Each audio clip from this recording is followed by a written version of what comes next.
రామ్మా అవే తల్లి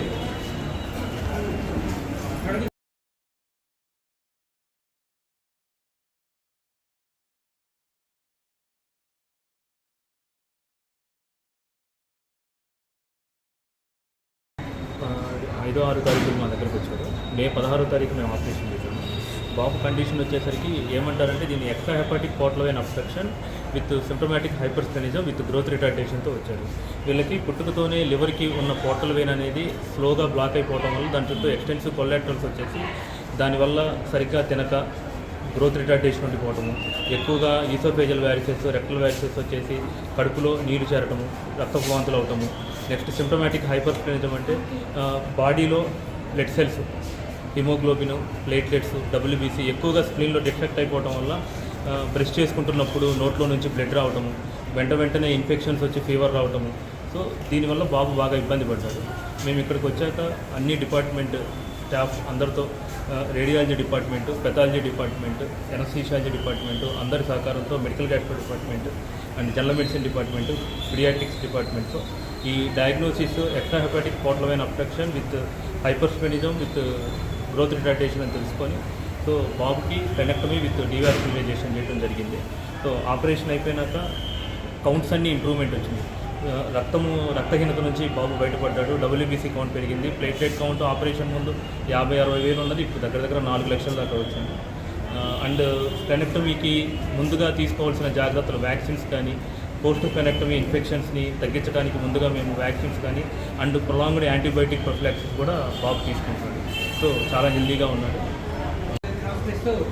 మరింత జాగ్రత్తతో చేయాల్సిన అవసరం కూడా ఉంది. ప్రజలందరూ కూడా గుర్తించి పుట్టుకతోనే కొంత ఇబ్బంది వచ్చేసేసి రక్తపు వాంతులు, రక్తపు విరోచనాలు, ఎనీమియా, అలానే పెరుగుదల లేకపోవటం, తరచూ జ్వరం రావడం, నీరసంగా ఉండటం, ఇవన్నీ లక్షణాలతో వాళ్ళు తిరగని హాస్పిటల్ అంటూ లేదు. చాలా దూరం తిరిగారు. హైదరాబాద్ మొత్తం కూడా తిరిగి వచ్చారో అనిపిస్తూ ఉంది.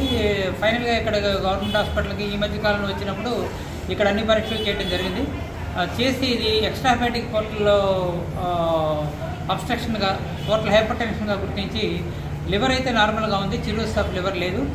ఎక్స్ట్రా హెపాటిక్ పోర్టల్ హైపర్టెన్షన్ కాబట్టి దీనికి డీవాస్కులరైజేషన్ ప్రొసీజర్స్ కానీ షంట్ ప్రొసీజర్స్ కానీ చేయాల్సిన అవసరం ఉంది. ఇతనికి షంట్ ప్రొసీజర్ చేయడం అయితే మాత్రం కొద్దిగా ఇబ్బందిగా ఉంది. నియోవాస్కులరైజేషన్ ఎక్కువ ఉండడంతో స్ప్లీనెక్టమీ అండ్ డీవాస్కులరైజేషన్ అంటే స్ప్లీన్ అనేది బల్లాన్ని ఉంటుంది, అది తీసివేయటం, దాంతోపాటు స్టమక్, లోయర్ ఈసోఫేగస్లో ఉన్న రక్తనాళాలన్నింటిని కూడా లైగేట్ చేయడం, డీవాస్కులరైజ్ చేయడం అనేది ఆపరేషన్గా తీసుకొని అది చేయడం జరిగింది. పేషెంట్ కూడా బాగా రికవర్ అయ్యాడు. ఇలాంటివి చాలామందికి చిరోసిస్ ఆఫ్ లివర్ పాడైపోయి పోర్టల్ హైపర్టెన్షన్ వచ్చి చనిపోయిన వాళ్ళు చాలామంది ఉన్నారు. వాళ్ళకు కూడా చాలామందికి కడుపు నీరు రావడం, ఎనిమియా రావడం, అలానే అప్పర్జీ బ్లీడింగ్ కానీ, నోటి రక్తపు వాంతులు కానీ, రక్తపు విరోచనాలతో చనిపోయిన వాళ్ళు చాలామంది ఉంటారు. ఇది ప్రాణాంతకమైన జబ్బుగా మనం తీసుకోవాల్సిన అవసరం ఉంది. పసిపిల్లడికైతే మాత్రం చాలా కాలం నుంచి ఇబ్బంది పడుతున్నాడు. సో మీరు కూడా డాక్టర్ పర్యవేక్షణలో కూడా ఉండాల్సిన అవసరం ఉంది. పూర్తిగా మళ్ళీ చెకప్స్ కూడా రావాల్సిన అవసరం కూడా ఉంది.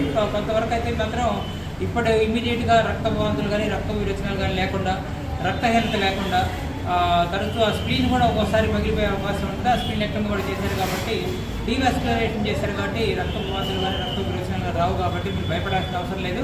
ప్రజలకు గుర్తించాల్సిన అవసరం ఉంది. వాళ్ళ గవర్నమెంట్ జనరల్ హాస్పిటల్లో సర్జికల్ గ్యాస్ట్రాంట్రాలజీ విభాగాన్ని డెవలప్ చేయడానికి ముందుకు వచ్చి వాళ్ళు డెవలప్ చేస్తాం. కొద్దిగా కాంప్లెక్స్ అండ్ క్రిటికల్ సర్జరీస్, ఎక్కడా చేయనటువంటి కాంప్లెక్స్ అండ్ క్రిటికల్ సర్జరీస్ చేయడానికి అనువైన వాతావరణం అయితే మాత్రం ఇక్కడ ఉంది. అనువైన మత్తు డాక్టర్లు కూడా, నిష్ణాతులైన డాక్టర్లు